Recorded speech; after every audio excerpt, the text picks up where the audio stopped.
अजीत पवार की शपथ से क्यों डरा है शिंदे खेमा। जिस सरकार में बने अजीत डिप्टी सीएम, चली गई मुख्यमंत्री की कुर्सी। देवेंद्र फडणवीस के लिए भी अनलक्की साबित हुए हैं अजीत पवार। अब चाचा शरद को धोखा दे फिर शिंदे सरकार में डिप्टी सीएम बन गए हैं अजीत पवार। राष्ट्रीय कांग्रेस पार्टी यानी एनसीपी में टूट की वजह से महाराष्ट्र की सियासत इन दिनों काफी चर्चा में है। और हो भी क्यों ना, राजनीति के चाणक्य कहे जाने वाले शरद पवार के साथ उन्हीं के भतीजे अजीत पवार ने बगावत कर दी है और शिंदे बीजेपी सरकार में डिप्टी सीएम की शपथ ले ली है। पिछले लगभग 4 साल में ये तीसरा ऐसा मौका है जब अजीत पवार ने डिप्टी सीएम की शपथ ली है और अपने पूरे राजनीतिक करियर में 5वीं बार महाराष्ट्र के डिप्टी सीएम बने हैं, लेकिन कभी 5 साल पूरा नहीं किया है। यही नहीं, वह मुख्यमंत्रियों के लिए भी बैड लक साबित हुए हैं। तो आइए जानते हैं इस रिपोर्ट में कब बने डिप्टी सीएम और मुख्यमंत्रियों को क्यों गंवानी पड़ी थी अपनी कुर्सी। सबसे पहले अजीत पवार पृथ्वीराज चौहान की सरकार में डिप्टी सीएम बनाए गए थे। चौहान की सरकार में 10 नवंबर 2010 को उप मुख्यमंत्री पद की शपथ ली थी। चौहान सरकार में अजीत पवार 4 साल तक डिप्टी सीएम रहे, लेकिन सरकार रिपीट नहीं कर पाई। साल 2014 के विधानसभा चुनाव में कांग्रेस को 42 सीट और एनसीपी को 41 सीटों पर सिमटना पड़ा। हार के लिए अजीत की पार्टी ने पृथ्वीराज चौहान को जिम्मेदार ठहराया। महाराष्ट्र में इस हार के बाद पृथ्वीराज चौहान राजनीतिक परिदृश्य से लगभग गायब से हो गए।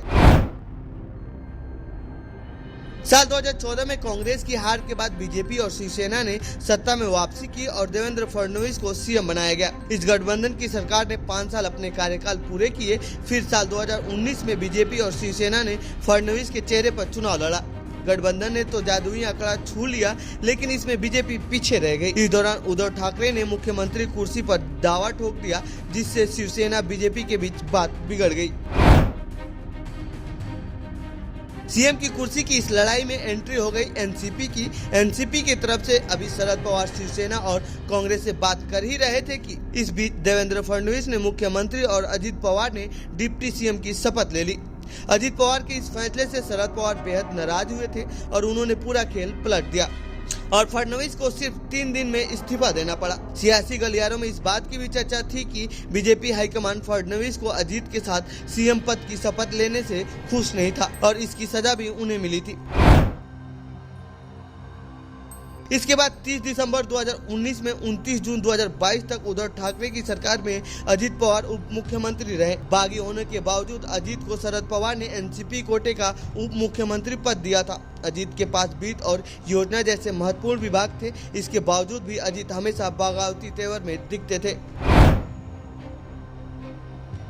एनसीपी को तोड़कर अब अजीत पवार एक बार फिर महाराष्ट्र के डिप्टी सीएम बन गए हैं और इस समय राज्य के सीएम एकनाथ शिंदे हैं। अजीत पवार के शपथ लेने के बाद से ही खबरें आ रही हैं कि शिंदे गुट में भी असंतोष बढ़ गया है। यही वजह है कि पिछले दिनों शिंदे ने अपने विधायकों की बैठक बुलाई थी। अब तो ये देखने वाली बात होगी कि क्या शिंदे अपनी सीएम की कुर्सी बचा पाते हैं या नहीं। फिलहाल इस रिपोर्ट में इतना ही। आप इस सियासी घटनाक्रम पर क्या सोचते हैं, कमेंट बॉक्स में बताएं। बाकी देश दुनिया की खबरों के लिए बने रहिए जनसत्ता के साथ। धन्यवाद।